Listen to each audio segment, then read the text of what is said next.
Welcome back. All right, and it is now time for the return of something I don't remember doing an actual playlist for this last year along the same lines as years prior.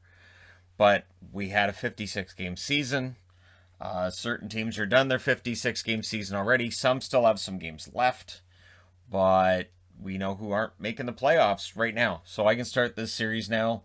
We're going to start off with Buffalo. I apologize to Buffalo fans. I do. We're going to start with Buffalo because it's a fascinating story, isn't it? Now, they weren't expected to make the playoffs this year, but it turned out way worse than that. 15, 33, and 7 was their record this year. They finished with a 336 winning percentage. And that's better than it was at one point during the season. I believe they were at, around 200 at one point for points percentage. So, yeah, it was a rough year for Buffalo. They scored 134 goals. They allowed 196, which means they allowed more than one goal per game beyond what they were scoring. So if you're going to allow more than a goal per game beyond what you're scoring, you're probably not going to make the playoffs. And Buffalo proves that to be true. The odd thing is their power play was good. 21.3%, 21.13%, sorry. And their penalty kill 77.37%. So their penalty kill was problematic, but their overall numbers aren't nearly as abysmal as you would think. So 5-on-5 kind of killed them, and the plus minuses would tell you it did. Their top scorer, Sam Reinhart. And Sam Reinhart is going to be an interesting one to deal with this summer, isn't he? So 25 goals, 15 assists, 40 points, 54 games. Very good. You know, he could have scored 35 goals over an 82 game season. How much is that worth? And contracts have been a problem for Buffalo in the past, right? So the underperforming big contract on this team, and again, all of these headers you're going to see for every team that missed the playoffs. And so with Buffalo, it's pretty easy to isolate Jeff Skinner. 53 games, 7 goals, 7 assists, 14 points. Buffalo fans will tell you he needs to play top 6 minutes.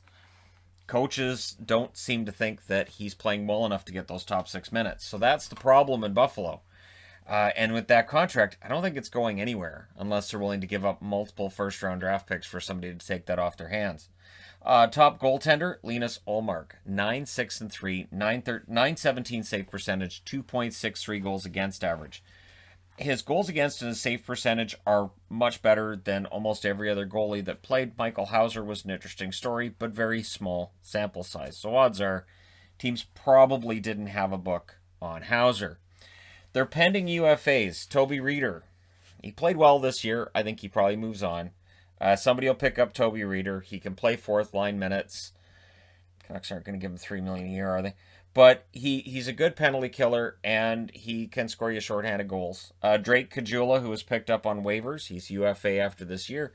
Well, we'll see. We'll see whether or not he re-signs with them this summer. Riley Sheahan, Carter Hutton. I think Carter Hutton's on his way out. I think what we saw with the goaltenders means they will try to keep Linus Ullmark. Ullmark's UFA as well. Ullmark can see this one of two ways. Either this is a great challenge and I accept the challenge and I stay in Buffalo, or you mean I can leave on my own volition? And then he's gone. And like Kaiser Soze. So, yeah, Ullmark, it'll be interesting to see if he decides to stay and how much they're willing to offer to entice him to stay.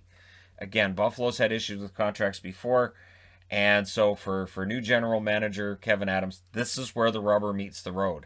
This is where he needs to make improvements pretty much immediately. Jake McCabe, who missed a lot of this season, how much is he worth? It's likely going to be a 1 or a 2 year contract. I'll say a 1 year contract, probably not a ton of money, and we'll see whether or not he can be healthy for next season for them. The restricted free agent list is fascinating. Sam Reinhart just had 25 goals. Do you want to wager that he's a 35 goal scorer now? Or do you want to say, you know what? Maybe this is a career year for him at a young age. Maybe it'll be hard for him to. So how do you negotiate with him? Do you negotiate with him there, or based on the average of the last few years? Guarantee you his agent's looking at that number and going, we'd like to negotiate based on this season and just forget all about any other totals he had previous seasons, because this season was awesome. Casey Middlestad. Middlestad went from apparent bust to maybe he's going to play on the fourth line, probably play in the AHL to, hey, look, he's a really good player now, and he's a top 6 guy for Buffalo. And so that raises the question of what's going to happen with Middlestad as well. He played very well the second half of the season. He did. And he's earned himself a decent contract. Not a huge contract, obviously, but it'll be interesting to see what he thinks compared to what they think. Rasmus Asplund. Asplund, useful forward, top 9 guy. I don't think he gets a huge raise, but again, there are some contracts that they're going to have to take a look at.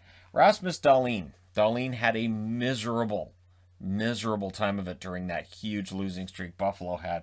But, as I've said in recent weeks, he got better as the season got towards its close, and I think he's just going to be glad to put this season behind him. I do. I don't think we're going to see any issues with Dahlin after this. This was just a really poor season for him. Henry Jokiharju. I'm not sure where we're at with Jokiharju. It wouldn't entirely surprise me if he ends up being the guy that goes to Seattle. I had thought about putting on the board, who might go to Seattle, but that's a whole different video topic. That's a whole different thing. And again, that might age really, really poorly because we're already at a state where these guys are in the offseason. If they want to make trades, they can.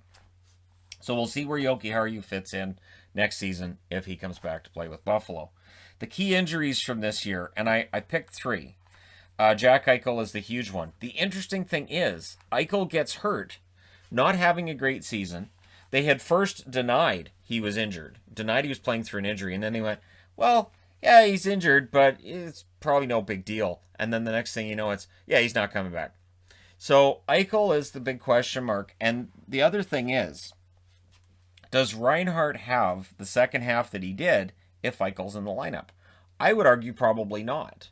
So then you have all kinds of other questions with Eichel. So Eichel, who I would consider to be untradeable normally, because nothing in Buffalo is done normally, I don't know. Maybe they figure something out this summer. Maybe they talk to Seattle and go, hey, we've got this young forward, $10 million. Because again, it's that crazy, right? Jack Eichel, cornerstone of the franchise. They tanked in 2015 to get the best pick. They ended up getting Eichel, pretty decent consolation prize below McDavid. It's not McDavid, not gonna say, but still, pretty darn good consolation prize. But I don't know how much value he has right now. And again, if you put him back in this lineup, do you see Reinhart and Middlestad go back to not necessarily providing the kind of points and the kind of performance that they did in the second half of the season? Linus Ullmark, his injury definitely really took out their goaltending. Carter Hutton, he tries. He does. And I like Hutton, but I've never seen Hutton as a starter in the NHL. And then you get into Tokarski, you get into Luukkonen. Luukkonen's going to be back next year. And you get into Hauser. And, of course, they had Johansson in between. There were 6 different goaltenders for the Buffalo Sabres this year. And Jake McCabe. And, again, when you've got a blue line that's kind of thin, on top-end talent, you lose McCabe for most of the season. It's going to have a negative impact. When you're looking at players who are 22 and under on this roster, and this is important too, because if we're going to talk about teams that have missed the playoffs, how many young players do they have under which they can either build or that they can add to in the offseason, right? So Rasmus Dahlin, obviously, key guy, under the age of 22 and under. Casey Middlestad. Dylan Cousins. Cousins is a rookie, I think, played well as you can under the circumstances. Buffalo was just an absolute tire fire most of the season. So Cousins, hopefully it doesn't negatively impact him later. Henry Jokiharju, yep, he's still 22 and under. Matthias Samuelsson, who came in and played, we'll see how much of a role he has next year. And, of course, Pekka Luukkonen, goaltender who is the goalie of the future, and it's likely that future is now. If Ullmark decides to walk, and obviously Hutton's probably on his way out, it might be Luukkonen's net next year. You could see a situation where he's the starter and maybe they bring in a veteran like a Brian Elliott for the backup, that kind of thing. So we'll see what happens with Buffalo. It's going to be fascinating because it's not all bad. It really isn't. This season was miserable, but if you really watch the Sabres, it's not all bad. You do have Reinhart, you do have Middlestad turning things around. Dahlin got better as the season went along, and Luukkonen looked good in a small sample size. So, their record by 10-game increments. After 10 games, they were 4-4-2. And remember, that's where the Devils, they had a positive test, and then they played against Buffalo, and then, whoops, it's a team-wide outbreak. it hits Buffalo and it shuts them down.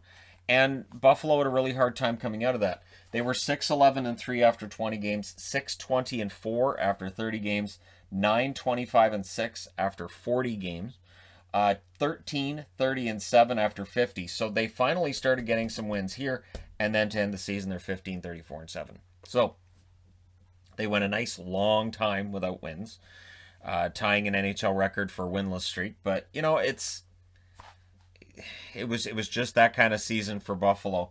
At home, 8-16-4. On the road, 7-18-3. They didn't win at home. They didn't win on the road. And as Harry Neal said, my failing as a coach is not being able to figure out somewhere else to play. And the record against any team in the division was, well, at best, New Jersey, right? So against Boston, they were 1-6-1. Against New Jersey, 4-3-1. Against the Islanders, they were 2-6. Against the Rangers, 2-4-2. Against the Flyers, 3-3-2. Against Pittsburgh, 1-7. And against Washington, 2-5-1. And that gets lost in all this, is that they were in the group of death to start with. That's what I labeled that division when they revealed it. I was like, wow, that division is completely stacked. There's going to be at least one really good team that misses the playoffs, maybe two. And we ended up with the Rangers and the Flyers both missing the playoffs. And who knows if they actually would if we'd had traditional divisions, right? So for Buffalo, it was a disaster. And in the midst of all of it was Ralph Krueger being fired when the team was 6-18-4. So right before this point, Granato, they went 9-16-3 under. That's not a great record, but they were definitely better under John Granato. And I think he's earned the right to come back next season. I do. But again, Kevin Adams has a lot of questions. A lot of questions he's going to have to answer as to how this is going to go, how this team's going to work, and what his plan is. He has to have a plan. And there are some good pieces here. I don't think it's as dire for Buffalo as it may look based on record and based on just how this season went. But you need a general manager that can put things together properly. And that's on Adams. So now he's officially on the clock.